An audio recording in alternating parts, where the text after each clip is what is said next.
Start with the prayers. Vasudeva Sutam Devam Kamsachanuramarthanam Devaki Paramanandam Krishnam Vande Jagatgurum. We are studying the Bhagavad Gita, which is one of the most profound texts in the spiritual literature. Beginners are always asked to study the Bhagavad Gita first, after Tattva Bodha and Atma Bodha. After this will be the Upanishads, and then lastly is the Brahma Sutra. For people who are coming first time, for people who are joining first time for the study of Bhagavad Gita, it's a very good introduction. For people who have come back after Upanishadic study or have studied Bhagavad Gita before, this will be a very good revision. Some acharyas say you can study Bhagavad Gita again and again, maybe 5 times, 6 times, and every time you study, you will find new insights coming into your mind. The spiritual study is not a one-shot, immediate, you listen to something and you get enlightened. It is a systematic, gradual progression. You listen, you contemplate, then you own up the teaching. Last week we finished up to verse number 27. Today we will start the 28th verse. The 28th verse to 30th verse, 3 verses describe what is the conflict in Arjuna's mind. For those who are joining today, this is a description of the battlefield of Kurukshetra, Mahabharata war, where Kauravas and Pandavas are fighting with each other. Arjuna is a Pandava and he is the main hero of Bhagavad Gita. And then the Guru is Lord Krishna. Let us study the 28th verse now. Arjuna uvacha drishte mam svajanam Krishna drishte mam svajanam Krishna yutsam samupasthitam yuyutsam samupasthitam. As you know, in the last verse, Arjuna wanted Lord Krishna to place his chariot in the middle of both the warring warriors. Now what does Arjuna see? That is what is being described in these 3 verses. What Arjuna says in the 28th verse is, my own kinsman, Swajanam. The word in this mantra, which is very important, is Swajanam. Till now, till the 27th verse, Arjuna was very clear that he was fighting a dharmic war. Kauravas were adharmic, therefore he had taken up the challenge to fight them. But what happens in the 28th verse is a slow transformation in his mind. What is the transformation? He started seeing some of the warriors who were fighting in the opposition side as Swajanam. Swajanam means my own people, my own guru who taught me archery. My great-grandfather, he started seeing them not as adharmic people, but as not as adharmic people, but as adharmic people. So when relationships start coming in, your intellect gets confused between dharma and adharma. This is the lesson we should learn from the Gita. At any time, in our practical life also, whenever I and mine, ahamkara and mamakara comes, there will always be a conflict in the mind. Suppose you see the world objectively. I don't have attachment to the world. Then what happens? Then you are seeing the world and your intellect is not confused or deluded. So there is friction in the mind of Arjuna, and any time there is a conflict in the intellect, a person becomes weak. Very beautiful lessons for us in practical life. All of us have to go through the prarabdha karma phalam during this life. The body is born for the karma phalam. Sanchita karma, prarabdha karma, agami karma, which I have taught in the Tattva Bodha. But in spite of the body going through its karma, I have a chance to witness this body instead of being the body. In the second chapter, when we discuss the verses from 15 to 25, you will see the difference between witness and being identified with the body as me. There is a huge difference. This difference is what is the fundamental central teaching of the Bhagavad Gita. What is it? What is the central teaching? I am a witness to this body mind complex. I am not at all affected. I am the Atma. Whatever happens to the body mind is as per the law of prarabdha karma, which is in the vyavaharika world, which is in the transactional world. Next verse. We'll look at two verses.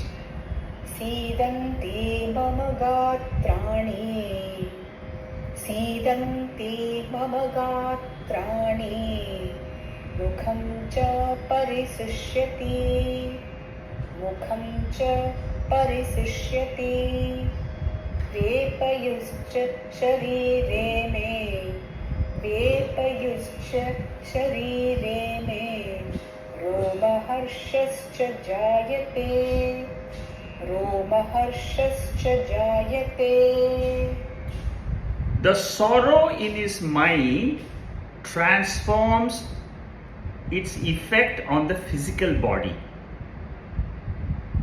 The body starts shivering. The hair starts rising up. The limbs lose their strength. All because of a conflict in the intellect.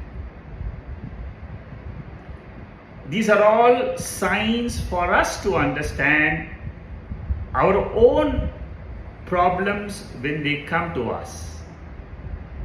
Many times, either in the family or in the office or in some society situations, we all of us come across situations which do not agree with our intellect. We may have a different view, the world may have a different view. At that time, be aware. Stand back and use the lessons from Bhagavad Gita. That is what is said in the 29th. Next is the 30th. Gantivam stram sate hastat, गाण्डीवं स्रंसते हस्तात् त्वक्चैव परिदह्यते त्वक्चैव परिदह्यते न च शक्नोऽभ्यवस्थातुं न च शक्नोऽभ्यवस्थातुं भ्रमतीव च मे मनः भ्रमतीव च मे मनः Brahmati vacha me manaha. That is the central teaching in this verse. My mind is full of delusion. Why am I fighting this war? My grandfather is in front of me. My guru is in front of me. All the reasoning which he will start giving from now on till the second chapter, 10th verse. There will be a lot of reasoning in Arjuna's own mind. Why should I fight this war? So here, before the 27th verse, he was all ready to fight. Till he saw the people fighting against to be his own kith and kin. Now here, the conflict in his intellect, delusion in his intellect makes him drop his bow and arrow. And he feels that's a burning sensation in his skin. All this is Vyasa's description to say how confused was Arjuna in his mind. He couldn't even stand up. Shankara says Arjuna faced the wrong notion of ahamkara and mamakara. Ahamkara, mamakara at the right place is correct. But in a battlefield, mamakara is a problem. Arjuna thinks that some people belong to him and he belongs to some people. Aham esham mama ete. Very, very important two phrases in this verse, number 30. I belong to them, ahamkara. Here I means what? He is identified with his body. I, the body, am related to all the people. Similarly, all of us will also say, I am the body. That is how we all start the Bhagavad Gita. Before the Shastras, before coming to the teaching of Veda, we all have the same feeling. Very, very common to all of us. How do we correct this notion in our mind of I am the body to I am the Atma? I am consciousness principle. That is the central teaching of Bhagavad Gita. 18 chapters are there only for one thing. In the beginning, I think I am the body. In the 18th chapter, you should say, my moha has gone. My delusion that I am the body is no more there. Then you will be exactly like Arjuna. In the 18th verse, 66th verse, in the 18th chapter, 66th verse, Arjuna says, Sarva dharman parityajya. I can surrender all the dharmas of the body to this anatma world. What is the fact? See, you may say that, of course, my children belong to me. My mother, parents belong to me. The change in vision which Lord Krishna wants to bring about is that there is something called consciousness in which all of us are there. That consciousness, let us call it the Lord. Without that consciousness, there is no body, there is no mind, there is no aham, there is no mama. There is no I and mind without this consciousness or without this Lord. So, when you look at yourself from the higher standpoint of consciousness or the self or the Atma, you will say, all of us belong to this one Lord, all of us belong to this one consciousness. There is no aham and mama. Aham mama is only for transactional purposes. From the transactional from the transactional world, we have to come to the factual world. The fact is, there is one Chaitanyam, one consciousness, one self, one Atma, in which all of us are appearing and disappearing. Now, Arjuna's fallacy is being described from 31 to 46. It's a very big portion. I will run through it. It is quite simple to understand. Even when you read the meaning of the verse, you will understand you will understand the gist of the verses. So let us see what the 31st verse says. Nimittani cha pashyami, nimittani cha pashyami, viparitani keshava, viparitani keshava, na cha shreyonupashyami, na cha shreyonupashyami, hatva svajanamahave, hatva svajanamahave. So in this verse, what is happening is the Lord, Arjuna is saying, I am seeing a different world before me. And what is the world which he is seeing? I see adverse omens. See, many times when we are faced with difficulties, we say that there's something which I don't know. Something which unknown is happening to me. Whenever there is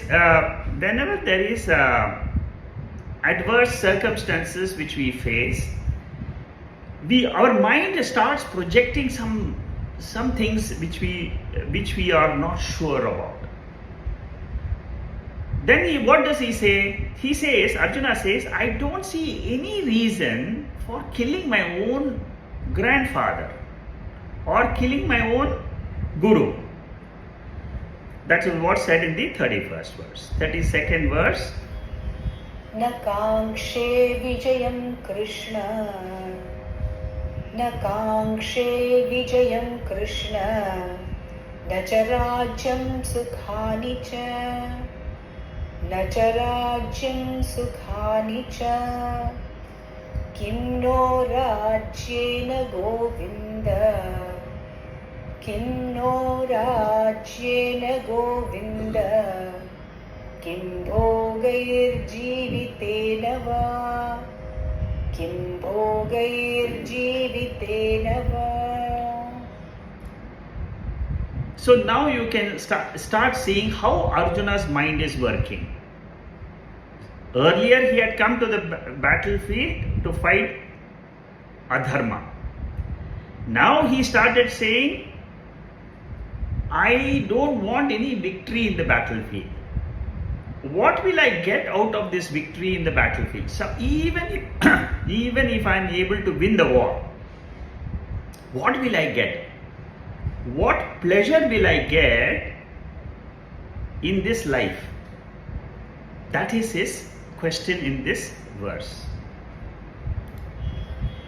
Yesha madhe kangshitam naha, yesha madhe kangshitam naha, rajyam bhoga sukhani cha, rajyam bhoga sukhani cha, ta ime vastita yuddhe, ta ime vastita yuddhe, pranan styaktva dhanani cha, pranam styaktva dhanani cha. See, normally you will fight a war in order to enjoy something. In the case of Arjuna, he wanted to enjoy a kingdom and he wanted to enjoy with his cousins. But now he says, if I don't have my cousins to enjoy with me after the end of the battle, what is the use of that war? Very simple logic. There is no use of wealth if I don't have my children to enjoy my wealth. There is no use of any pleasure at all in life. That is what his reasoning is in the 33rd verse.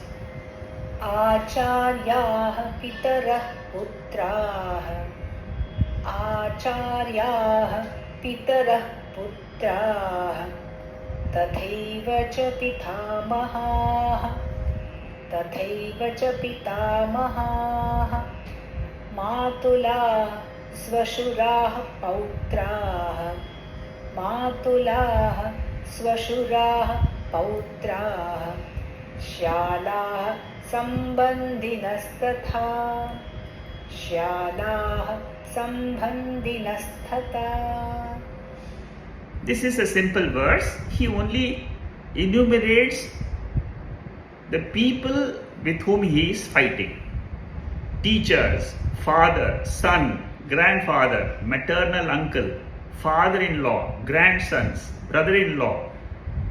So all in his view of the battlefield, he saw so many of them who were all related to him, but they were fighting in the opposition party. They were fighting with the Kauravas. They were siding with the Kauravas, which is adharma. But then he didn't look at the adharma side, he looked at it from his relationship angle. In life also, there will be some situations in life when you have to evaluate a circumstance objectively without putting your biases of my son, my daughter to that decision making.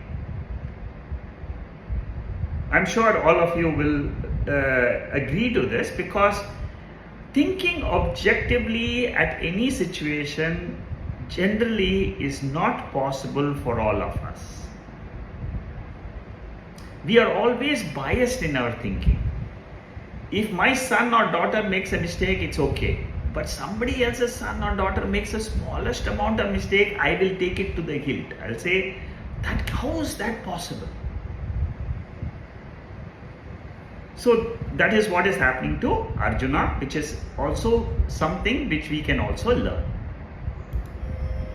Etana hantumichhami Etana hantumichhami Ghnatopi madhusudana Ghnatopi madhusudana Api trailokya rajyasya Api trailokya rajyasya Heto kimnu Mahikrite Heto kimnu Mahikrite.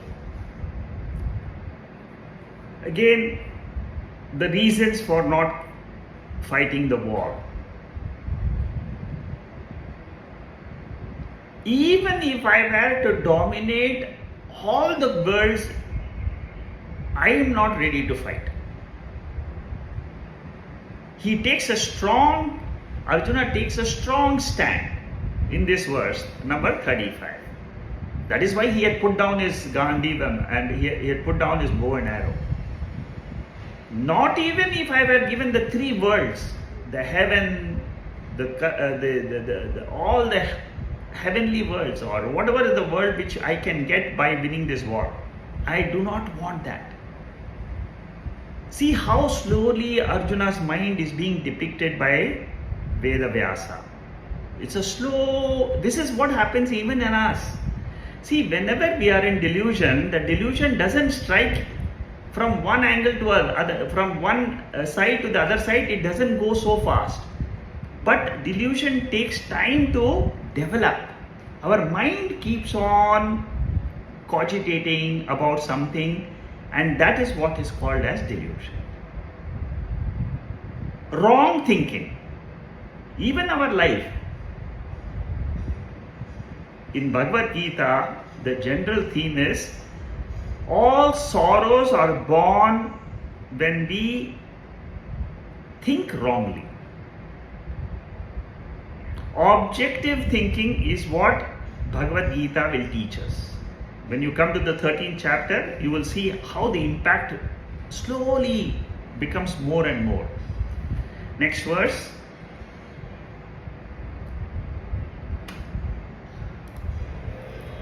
Nihatya dhartarashtrannah Nihatya dhartarashtrannah Ka priti syajjanatana Ka priti syajjanatana Papamevashtrayedasman Papamevashtrayedasman Hatvaitana tatayinah Hatvaitana tatayinah. Arjuna addresses Krishna here as Janardana. Janardana means it's a name of Krishna here. A person who is worshipped by people for prosperity and freedom. So he is asking Krishna, why should I fight? Again, killing these sons, killing the Kauravas will not give me any pleasure. Not only will not give me pleasure, it will in fact give me sin. It will give me papam, and spiritually I'll be falling down by fighting this war. Kshatriya is a person. You see, there are varna and ashrama in a Vedic society. There were four varnas: Brahmana, Kshatriya, Vaishya, Shudra. The job of a Brahmana is to teach. The job of a Kshatriya is to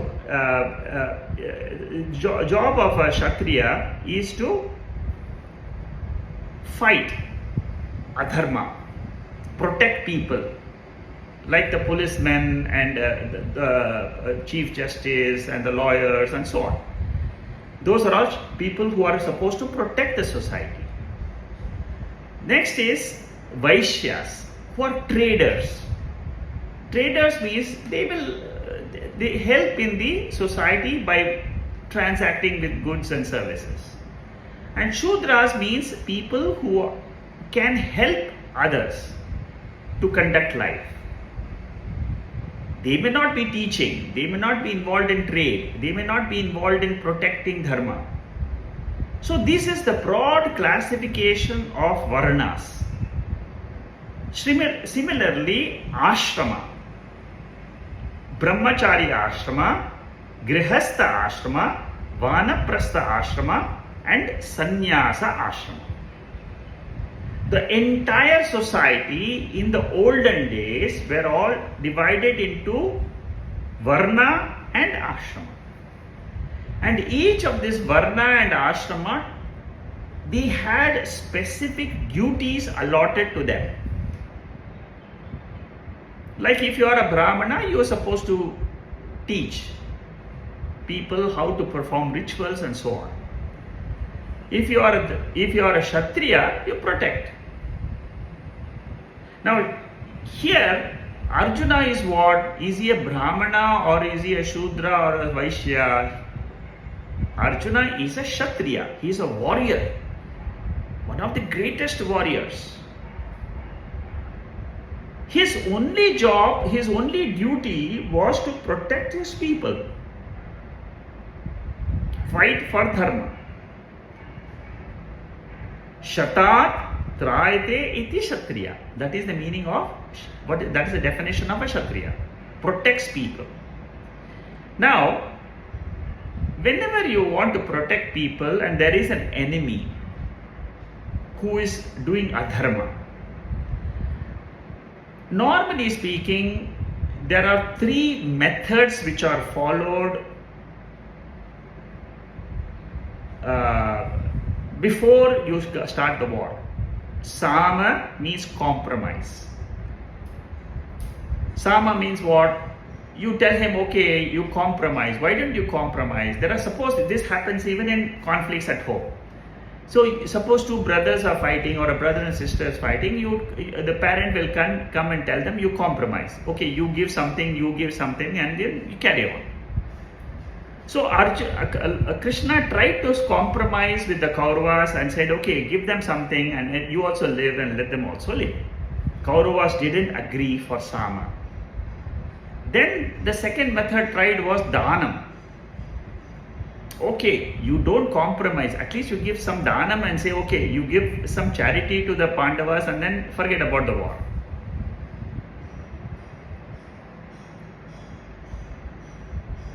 If these two methods are not working, the third method is violence. Let us fight. Let us see who wins, and then ultimately Dharma alone will win. That is the message of the Gita. Atatayinaha. Previously in one of the verses I had said, what is an atatayi? A person who has committed a lot of mistakes. Pancha Mahapapams. That is what is Kauravas. They have looted the Pandavas, they have killed the people, they have done a lot of cruel activities with the Pandavas. So in this war, fighting Kauravas is not papa. It is not killing Kauravas is not a sin. That is what is being said by Shankaracharya. Next. Tasmannarha vayam hantum. Tasmannarha vayam hantum. Dhartarashtran swabandhavan. Dhartarashtran swabandhavan. Swajanam hi katham hatva. Swajanam hi katham hatva. Sukhina syama madhava. Sukhina syama madhava. So Arjuna's delusion is, I will be getting a sin by fighting the war and killing the people who are my own brothers and relatives. He has forgotten that running away from a dharma yuddham is a papa. You see, whenever you are supposed to do a duty and you don't perform that duty, you incur a sin called pratyavaya papa. And that will be an obstacle and it will bring some sorrows in your life. This is how Dharma Shastra describes our life. For Arjuna, his relations are important, but not seeing adharma. So, the fundamental message here is Arjuna is confused between dharma and adharma. Proper conduct, improper conduct. In Arjuna's mind, he thinks that he is very, very clear in his mind. See, whenever somebody is deluded, even when somebody is having a debate outside, you will find that the other person thinks that he is very, very clear in his mind. You will always find this. You see, that's why Bhagavad Gita can also be, the lessons in Bhagavad Gita can also be put in practical life. All deluded people think that they are very, very clear in their thought process. How do you deal with them? You bring objectivity to them. Try to bring out and tell them, see how you are thinking and what is the correct way of thinking.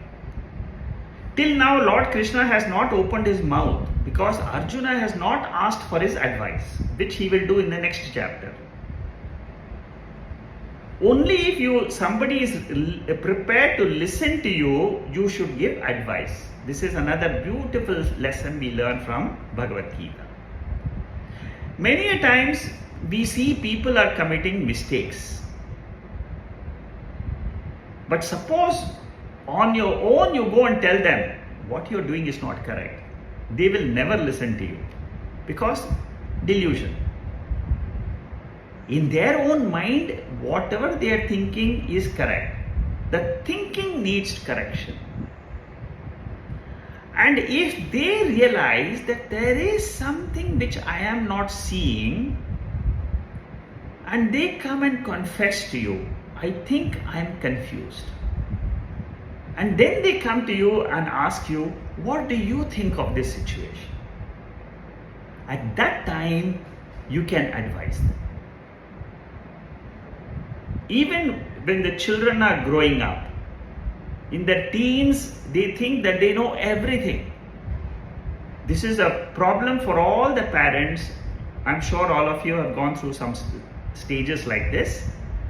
Even at the age of 5 or 8, a child will think that whatever he thinks is right. But slowly, we have to teach them how to think correctly and come out of their own delusions in their mind. यद्यप्येतेन पश्यन्ति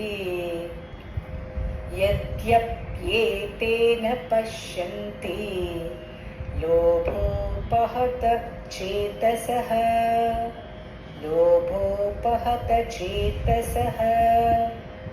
कुलक्षयकृतं दोषं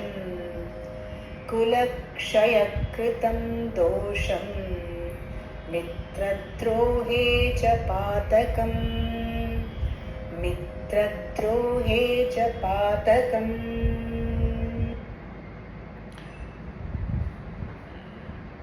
Here it talks about the negative effects of war when people's intellects are clouded because of greed in their mind. They want something, therefore they are ready to destroy the others. Earlier I had described the 4 varnas: Brahmana, Kshatriya, Vaishya, Shudra. Even in today's society, you can see the 4 classifications. There are some people who are teaching. All the college professors, they are all Brahmanas. Kshatriyas are like, I told you, police people and people in the army, they are the Kshatriyas. Vaishyas, traders. Shudras are people who help us in conducting our life.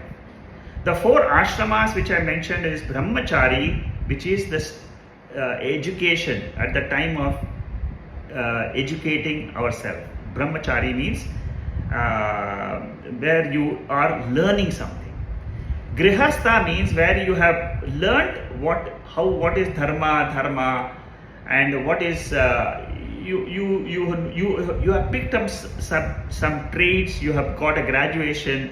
Now you are ready to earn some money and also start a family. That is Grihastha. Vanaprastha is from 60 years onwards. When you have retired, you want to see what else life can offer. Sannyasa is when you have discovered all the problems connected with all the ashramas and all the varnas. None of the ashramas can give me continuous happiness. They can give me temporary happiness, but there is nothing which gives me happiness. I want to live a happy, a joyful life without bothering about any sorrow. So at that time, a person realizes that nothing in the world can give me joy which is permanent. And then the inquiry starts, is there anything permanent in this world? That is where the sannyasa ashrama starts. Every Vaidika will have a identity and designation. Vaidika means the people who lived in the olden ages in India.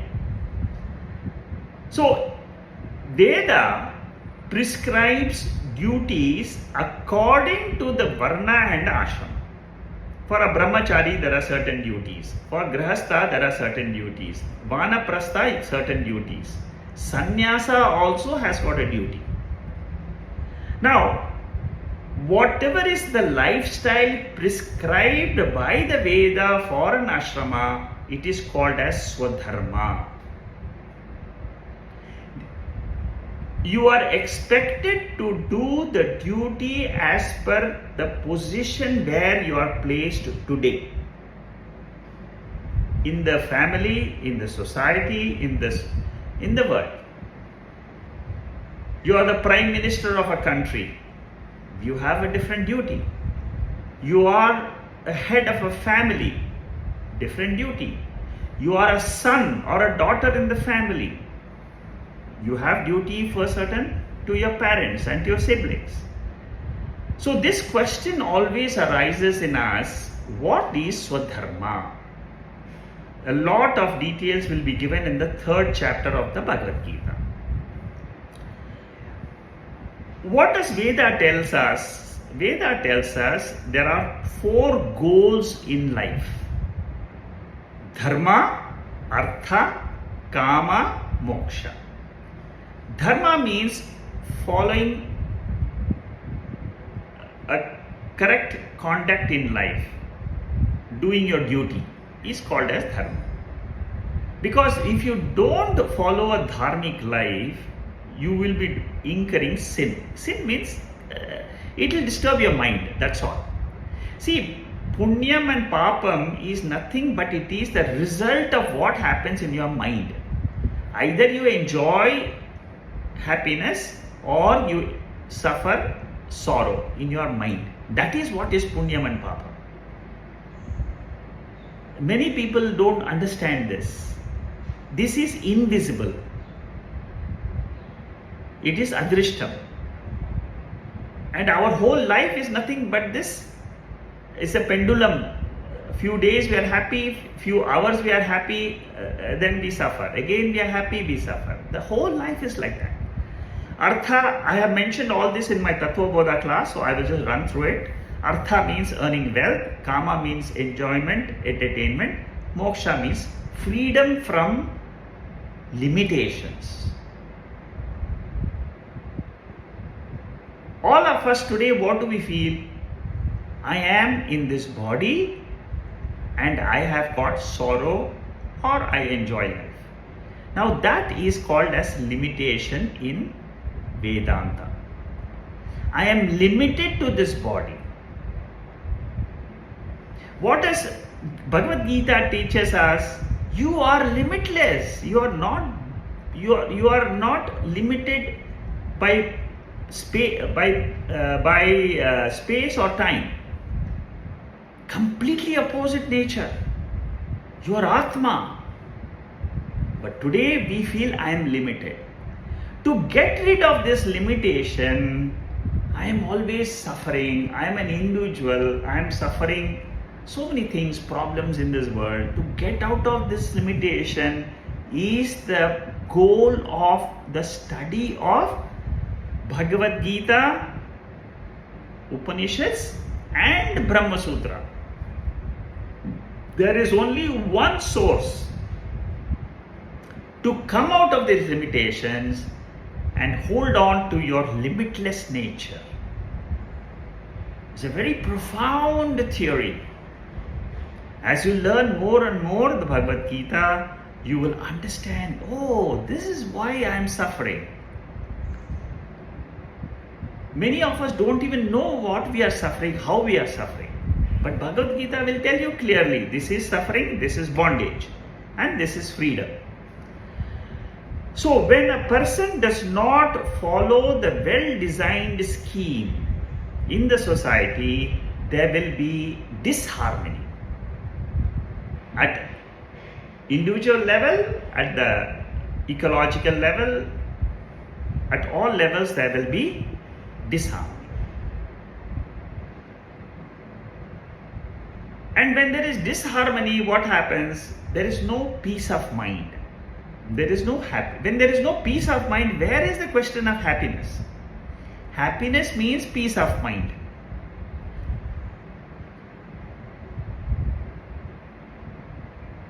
Vedic women played a very important role in holding the family together, even today also. The love for every member to stick together is provided by the mother. Mother will always say to all the sons, daughters, stay together, don't fight, don't fight. Or even relatives, they will say, even if there is some small conflict here and there, she'll say, the mother will say, no, just drop that. Be together, be in harmony. Shama. The women, they display tremendous amount of patience to withstand the challenges of the family. Even in your own family, I'm sure all of you can realize your mother, how she has lived with so many different problems in her life to give you the education, to give you the good quality of life. So she sacrifices her own ambitions for the welfare of the family. Kulastri or Girhani is a mature woman. That is what Arjuna quotes in this verse. So he says, all these women will get destroyed if there is a war. The Kauravas are afflicted by greed. That I understand. They want to grab the whole universe. Because their intellect is affected. They are not able to see the evils of war. They are only interested in their own welfare. Arjuna is asking, why can't I see the evils of war, the dosham, the deficiencies of the war, and why can't I change this approach? Now, he is going through another wave of thoughts. Let us see what happens. Katham na jneyyamasmabhihi Katham na jneyyamasmabhihi Papadasman nivartitum Kulakshayakritam dosham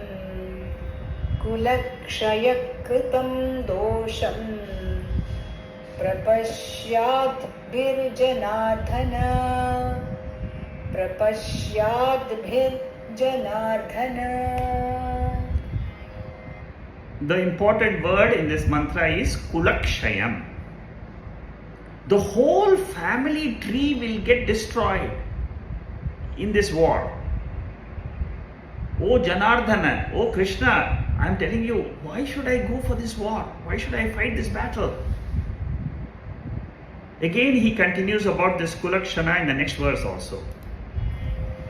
Kulakshaye pranashyanti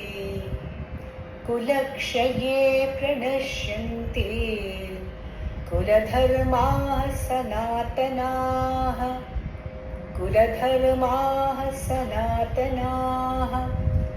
Dharme nashte kulam kritsnam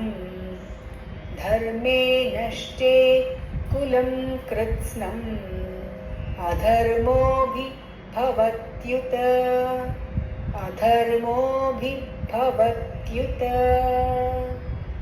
So these are the thoughts in Arjuna's mind. He even thinks about all the religious ceremonies like Shraddham and all that people conduct for their fathers and forefathers, Pitrus and all that. He says that will also get destroyed. You see, the whole family tree means even the people who have passed away. If there is no Shraddham done for them, religious rites. So he is looking at it from the spiritual angle here in this 40th verse.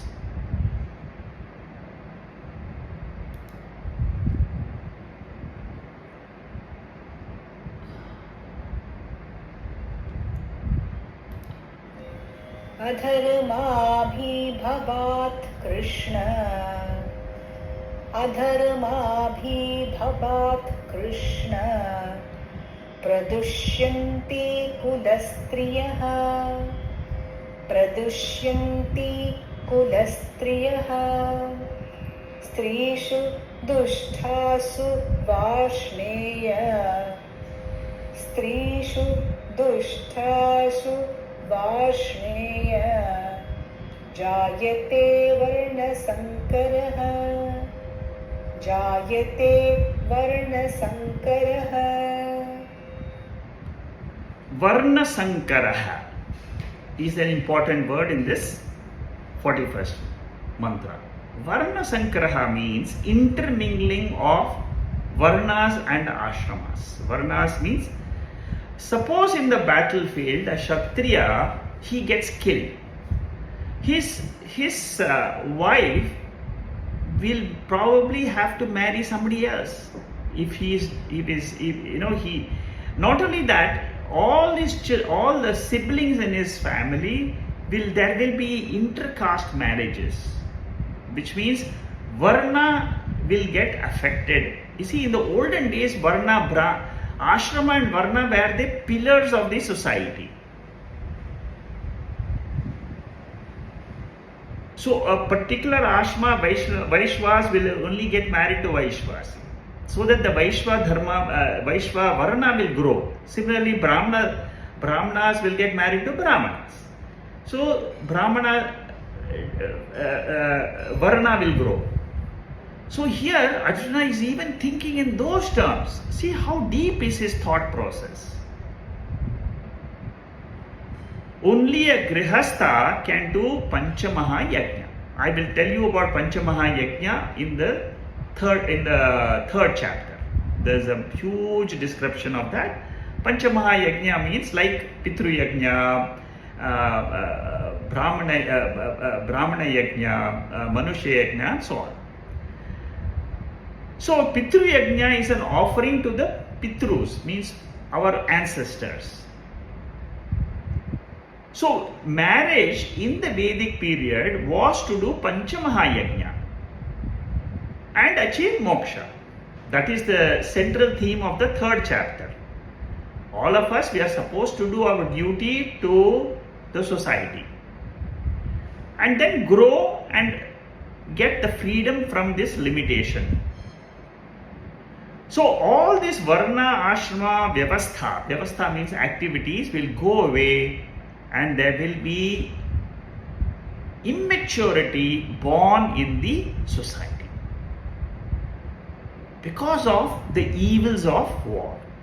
See, Arjuna, before dropping his bow and arrow and deciding not to fight, he's got all this thought process. What a great problem Krishna has to fight, to explain to Arjuna with this type of mindset. That is what we should learn in these verses.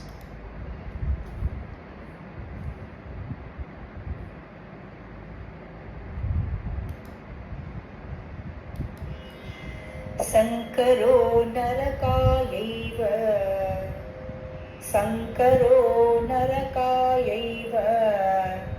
Kulagnanam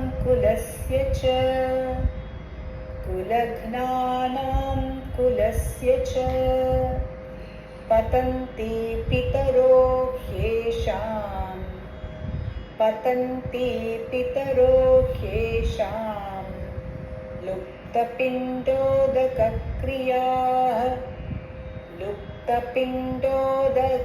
kriyah. Here again, in the next two verses also, the same thought process in Arjuna, that religious rites to the Pitrus will not be performed because the son will get killed in the battlefield. See, normally when you go to war, all these thoughts are irrelevant. You are fighting dharma. That is what Krishna will say in the next chapter. But this is the thought process in Arjuna before Krishna comes to advise him. Next verse. Doshairetai kulagnanam दोषैरेतैः कुलघ्नानां वर्णसङ्करकारकैः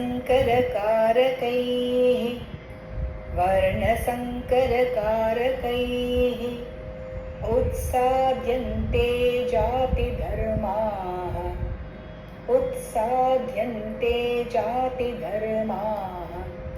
कुलधर्माश्च शाश्वताः.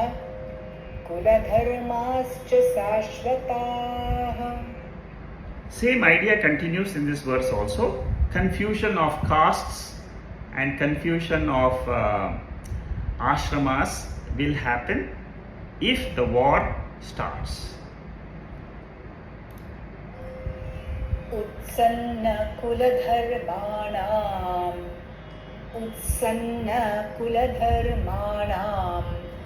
मनुष्याणां जनार्दन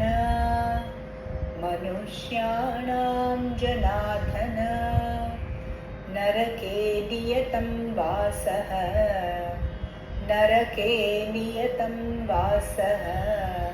भवतीत्यनुसुश्रुमा.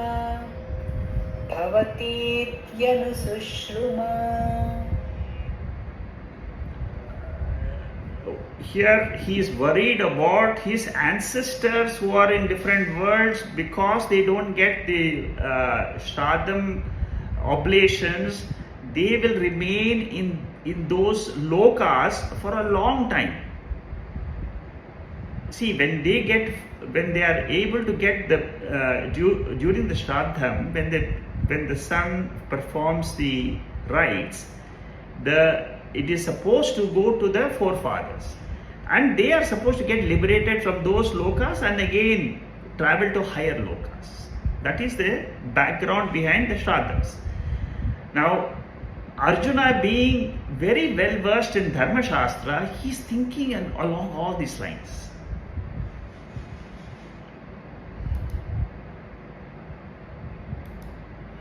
अहो बत महत्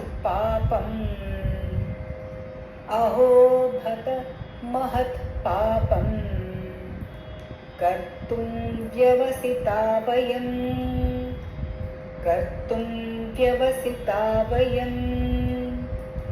यद्राज्य सुखलोभेन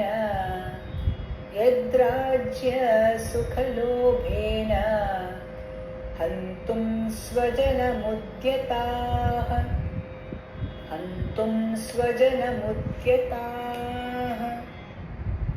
Arjuna's thinking is, for a small kingdom, I am going to incur sin by killing so many people.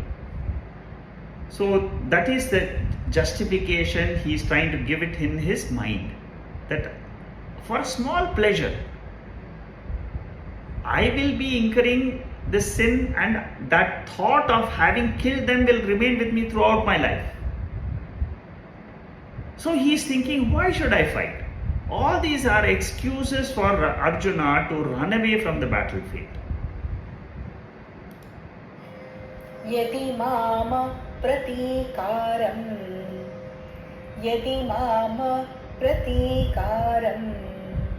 अशस्त्रं शस्त्रपाणयः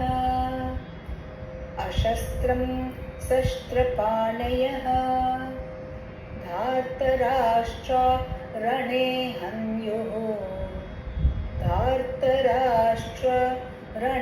हन्युः तन्मे क्षेमकरं भवेत्.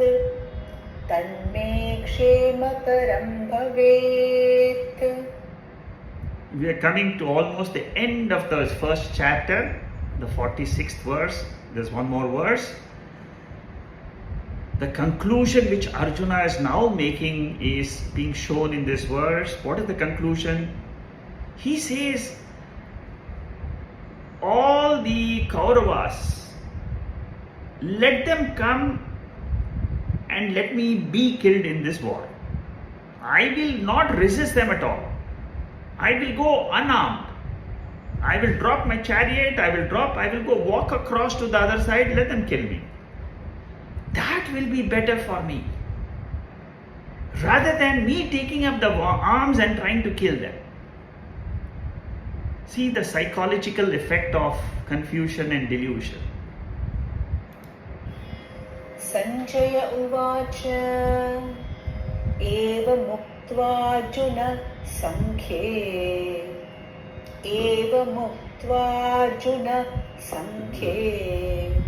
रथोपस्थ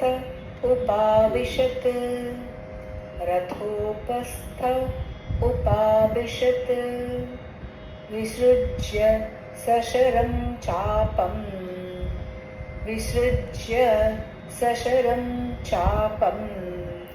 शोकसंविघ्नमानसः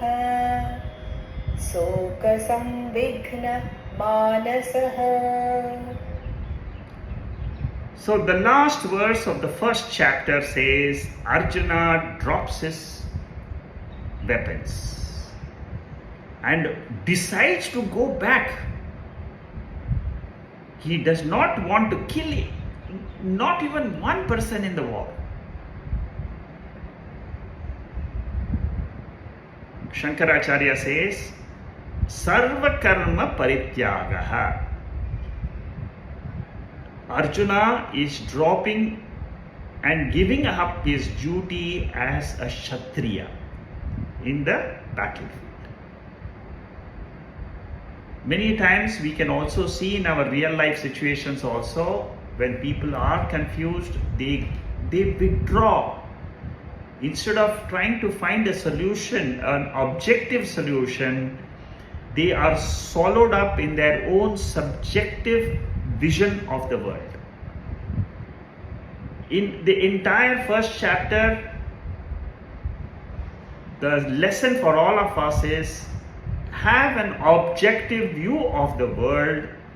Don't try to put your own views when you're reacting in the world. Try to see it objectively as much as possible.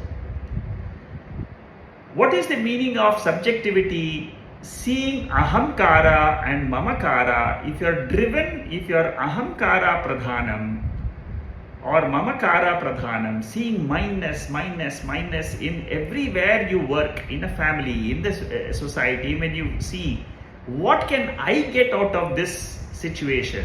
What can I get out of this? Instead of having this vision, suppose you say, let me work for the benefit of the family, benefit of the company, benefit of, so many doctors, when they work, they just say, okay, we want to just cure people. So have an objective view in life and reduce the subjectivity as much as possible. Ahamkara and mamakara should not dominate our day-to-day. It is required. Without that, we will not be able to function in the world. But it should not overpower us in our activities. So with this, we come to the end of the first chapter. Bhagavad Gita consists of 18 chapters. And the first chapter consisted of 47 verses. Arjuna Vishada Yoga. That is the title of that chapter. Now we start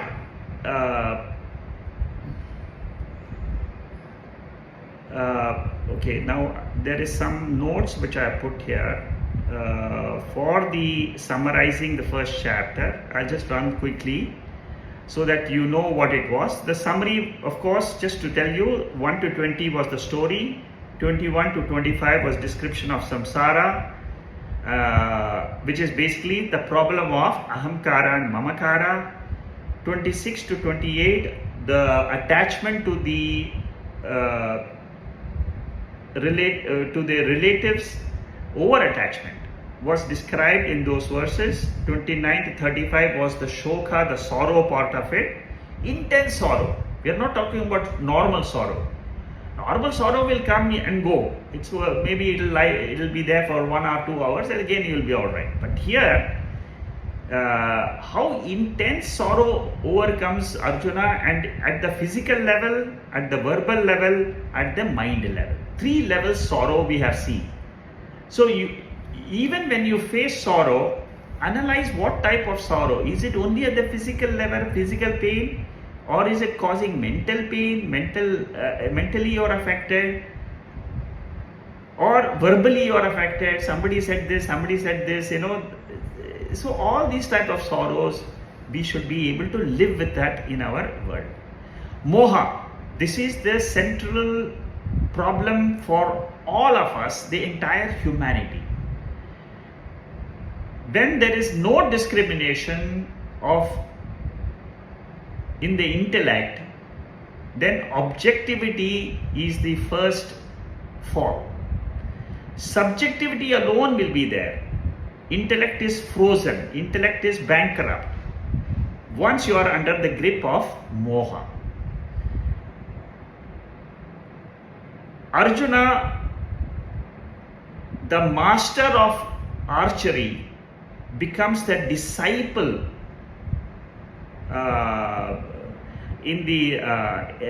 disciple of Lord Krishna. A charioteer becomes the guru for Arjuna, and he becomes the Gita Acharya for the whole world. That is the first chapter. First chapter, Bhagavad Gita, is a moksha sastra. Moksha means what? Freedom from samsara, freedom from bondage. All the chapters of Bhagavad Gita, it tells us at the end of the chapter, it is moksha sastra. What is samsara? Samsara is emotional slavery, not presence of emotions. Emotional slavery affects us by continuously disturbing our thinking capacity. So whenever we are emotional, watch your mind, because mind is an instrument. It is not me, it is my instrument to walk through the life. So emotional immunity gives us emotional health, and that emotional health is called as moksha. Suppose you are not affected by the emotions which come to you. Emotions will come naturally. So first stage is you discover that you are emotionally weak. That is samsara. Have intense desire to treat this emotional slavery. That is called as tivra mumukshutva. And next stage is you must realize I don't have the capacity to treat myself. Self-medication. Because I am helpless. My intellect is bankrupt. So human can only change the object of dependence. They can never become free of dependence without the shastric knowledge.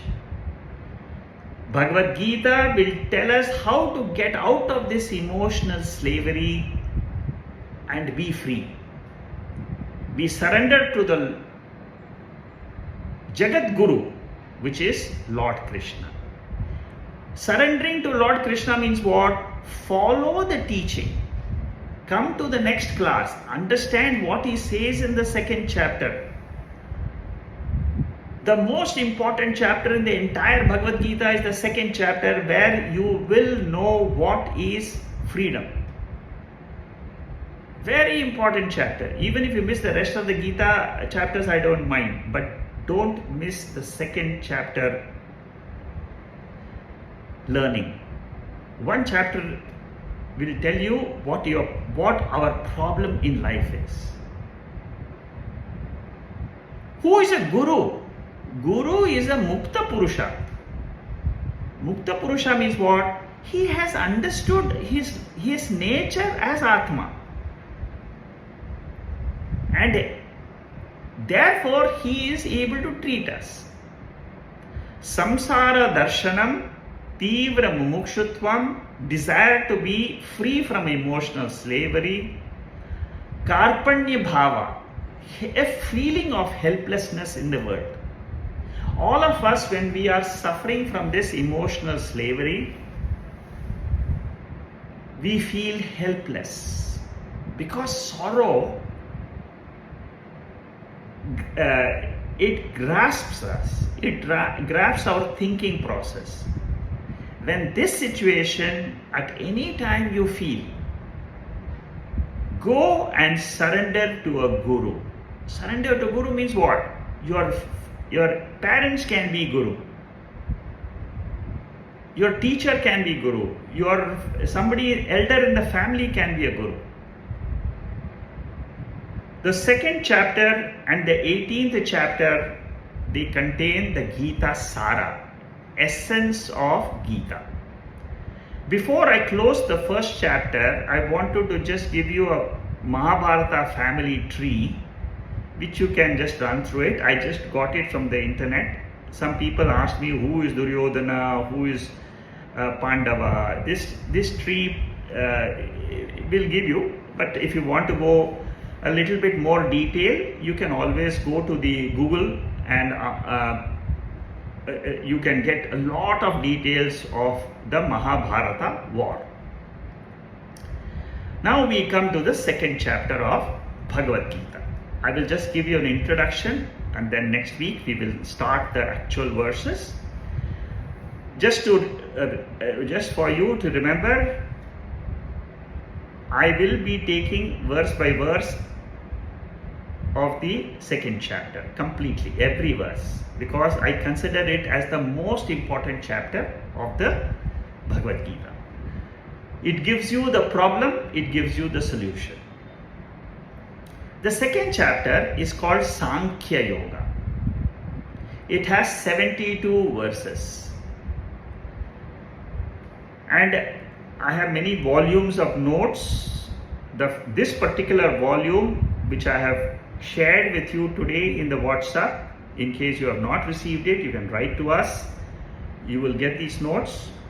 And this volume 2 is only from verse 1 to 10. From the 11th verse, we are going to take a different path. We are going to study Shankaracharya's commentary. Very profound commentary. And that is why I decided to teach that for this batch of people.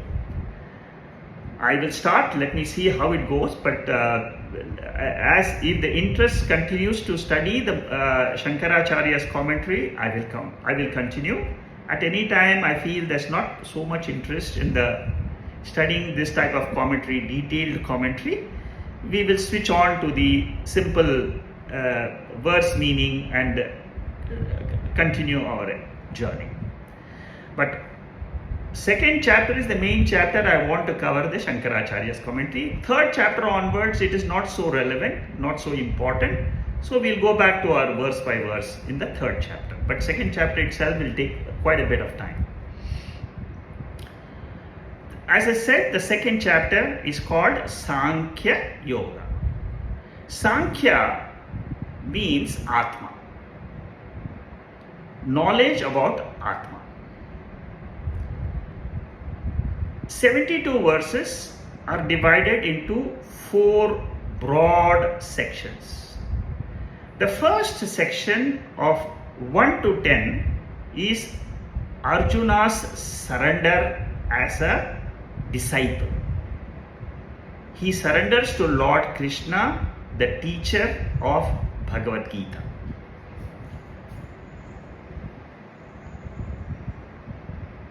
The second section is Jnana Yoga, from 11 to 38.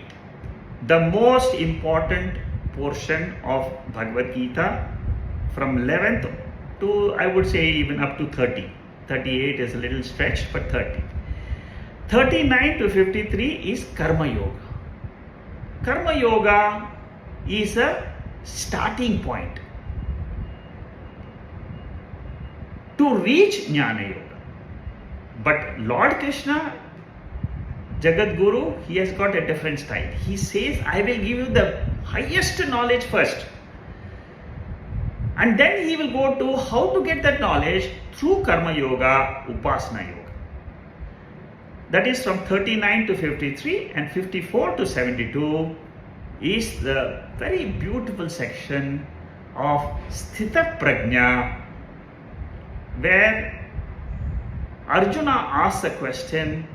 Suppose a person goes through this Karma Yoga, Jnana Yoga, which you have taught to me, how will he be in the society? How will he perform in the society?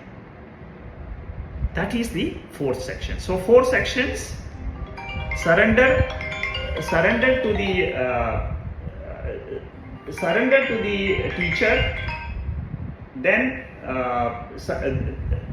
surrender to the teacher is the first section, Jnana Yoga is the second section, Karma Yoga is the third section, and Sthita Prajna is the fourth section. All these are important, and as we study them, you will see how deep is this study of second chapter. Arjuna's surrender. Arjuna, as you know, in the first chapter was afflicted with 3 problems. These problems are not only restricted to Arjuna, but to all of us.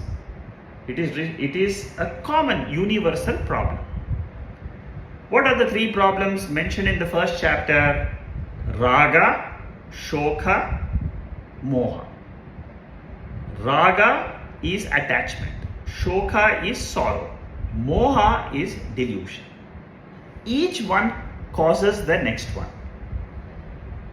So when somebody is affected by attachment, sorrow and delusion, he will be restless. He will be helpless. Why? Because he doesn't want to lose the object of his attachment.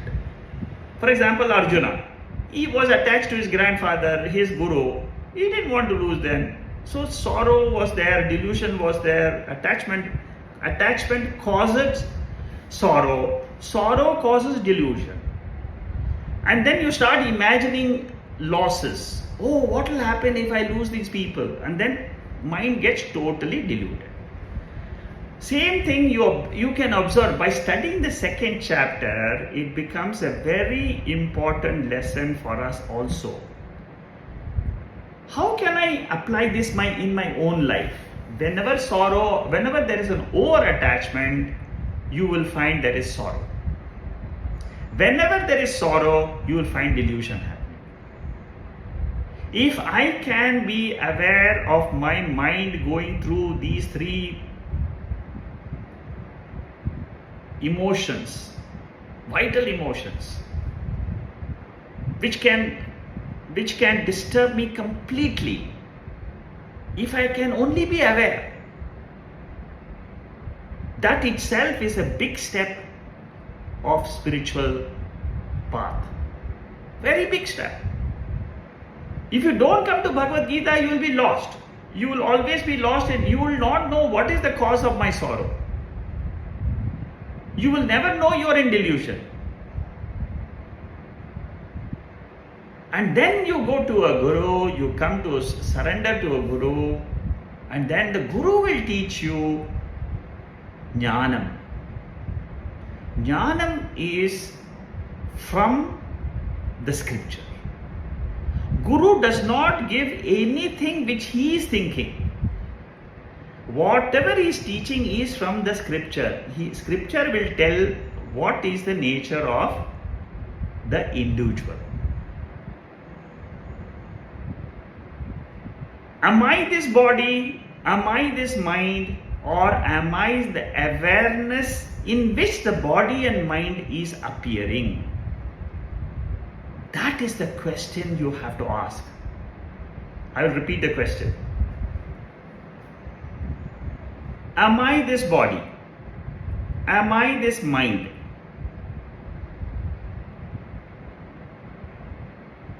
Or am I the awareness which Bhagavad Gita will teach me completely? That there is a principle called as consciousness. This consciousness is called as Atma. This Atma is birthless, deathless. And in this awareness consciousness, every day I am experiencing the body, mind, again waking, dream, sleep of the body and mind. Not of the awareness. Awareness is eternal. Consciousness is eternal. These are the lessons we will learn in Jnana Yoga. I am just giving you a small trailer. Very, very interesting topic. Knowing and claiming this Atma as my real nature is the study of Bhagavad Gita. Body, mind are only instruments for transactions. But we think that I am the body, I am the mind. That is the problem. That is the attachment. That is the cause of sorrow. Identity is the cause of sorrow to the body. Changing the identity from body, mind to the consciousness in which all this is happening is called as moksha, is called as freedom. Throughout the study of Bhagavad Gita, Upanishads, you may study any Upanishads, this is the fundamental teaching. Never miss this teaching and keep this teaching as the goal. The goal of all our spiritual study is to claim I am Atma.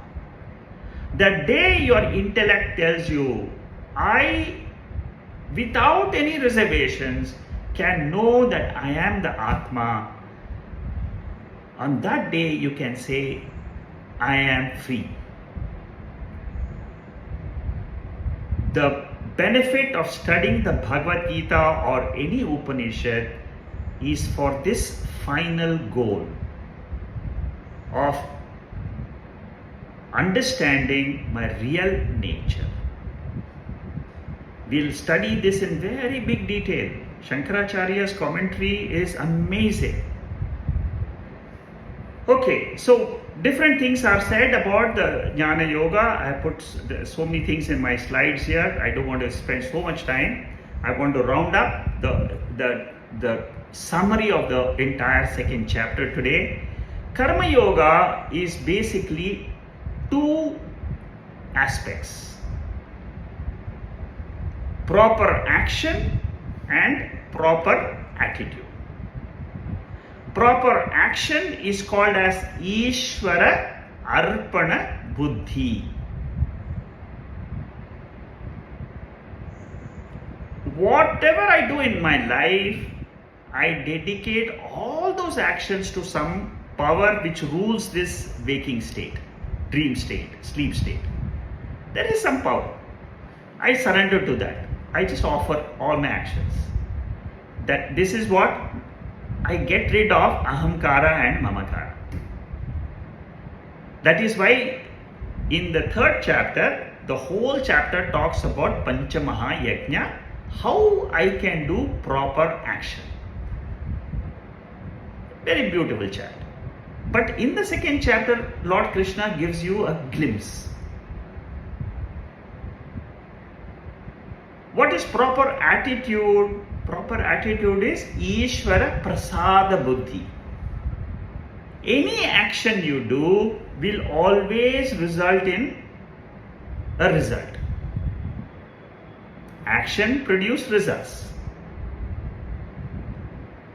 That result is called as prasadam. It is called as it is something which is given to you by the nature.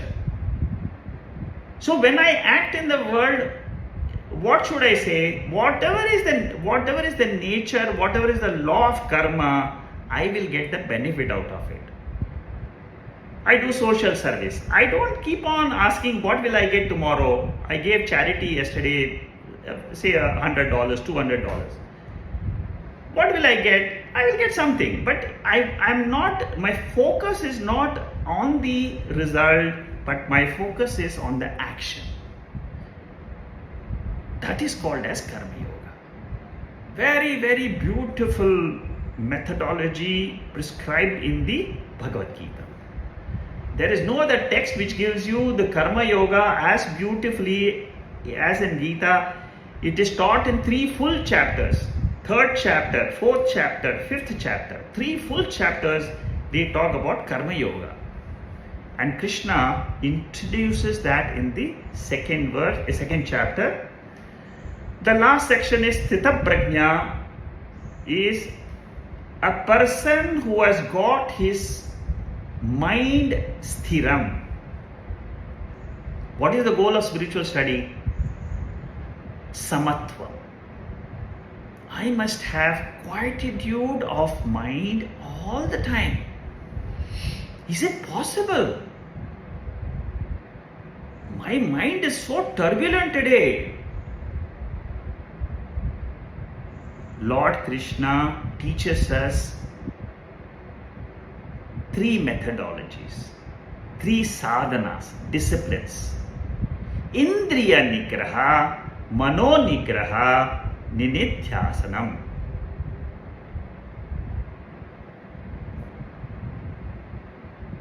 Indriya Nigraha means control of sense organs. Mano Nigraha means control of the mind. Nididhyasanam means contemplating Atma as my real nature. When I do this, what will happen? I get freedom from binding desires. Desires will come, but I am not so bothered that I must fulfill the desire to be happy. So you get samatva, you get equanimity of mind. Like an ocean which is always full. It is not dependent on the water of any river coming and joining the ocean. Ocean is magnanimous, ever full. A jnani is always full. Always full means what? No limitations. He has got a limitless mind. So much can be said about the 2nd chapter, but we will start the 2nd chapter next week, and I will give you a little bit more on the second part of the introduction, and then we will start the actual chapter, which is Sankhya Yoga. With this, I conclude today's talk. Om Purnamada Purnamidam Purnat Purnamudacchade Purnasya Purnamadhaya Purnameva Vasishyate. Om Shanti Shanti Shanti.